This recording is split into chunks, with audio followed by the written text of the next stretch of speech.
నమో భగవతే రుద్రాయ.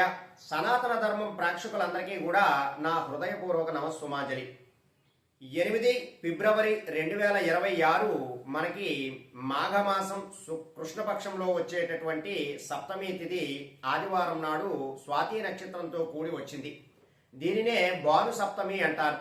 ఈ భాను సప్తమి రోజు స్వాతి నక్షత్రం కూడా కలిసి రావడం వలన దీర్ఘకాలిక అనారోగ్య సమస్యలతో ఎవరైతే బాధపడుతూ ఉంటారో వారు కొన్ని ప్రత్యేకమైనటువంటి పరిహారాలు చేసుకున్నా సరే వారికి ఉన్నటువంటి అనారోగ్య సమస్యలన్నీ కూడా తొలగిపోయేటటువంటి అవకాశాలు చాలా ఎక్కువగా ఉంటాయి. అయితే ఈ యొక్క భాను సప్తమి రోజు సూర్యుడికి ఒక ప్రత్యేకమైనటువంటి అర్ఘ్యాన్ని సమర్పించాలి.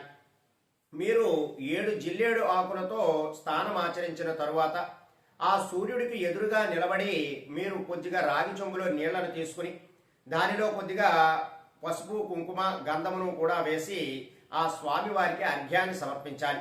ఆ సూర్యుడికి ఎదురుగా ఆ నీటినంతా కూడా చూపిస్తూ ఉండాలి. ఆ అర్ఘ్యాన్ని సమర్పిస్తున్నటువంటి సమయంలో ఓం అరుణాయ నమః అనేటటువంటి మంత్రాన్ని చెప్పుకుంటూ ఉండాలి. అలాగే ఈ భాను సప్తమి రోజు ఆదిత్య హృదయాన్ని సూర్యాష్టకాన్ని కూడా ప్రతి ఒక్కరూ కూడా పారాయణం చేసుకోవాలి.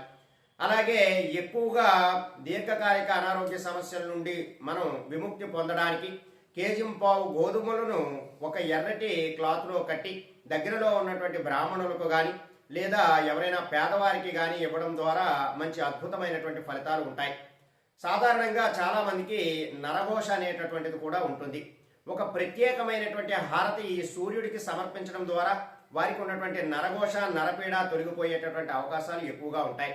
మీరు ఒక కర్పూరాన్ని తీసుకుని ఆ కర్పూరం పక్కనే 2 లవంగాలను వేసి ఆ కర్పూర హారతిని అంతా కూడా ఆ సూర్యుడికి చూపించడం ద్వారా మీకు ఉన్నటువంటి నరఘోష అంతా కూడా తొలగిపోయేటటువంటి అవకాశాలు చాలా ఎక్కువగా ఉంటాయి. అయితే ఇవన్నీ పరిహారాలు కూడా మేము చేయలేము అనేటటువంటి వారి కోసం ఒక ప్రత్యేకమైనటువంటి సూర్య గాయత్రి మంత్రాన్ని 21 సార్లు జపించిన అద్భుతమైనటువంటి ఫలితాలు ఉంటాయి. ఆదిత్యాయ చ విద్మహే సహస్ర కిరణాయ ధీమహి తన్నో సూర్య ప్రచోదయాతు అనేటటువంటి మంత్రాన్ని 21 సార్లు జపించినా సరే మీకున్నటువంటి దీర్ఘకాలిక అనారోగ్య సమస్యలన్నీ కూడా తొలగిపోతాయి. భాను సప్తమి రోజు ఈ ప్రత్యేకమైనటువంటి పరిహారాలు ఆచరించి మంచి ప్రయోజనాలు పొందండి. సర్వే జనా సుఖినో భవంతు. శుభం.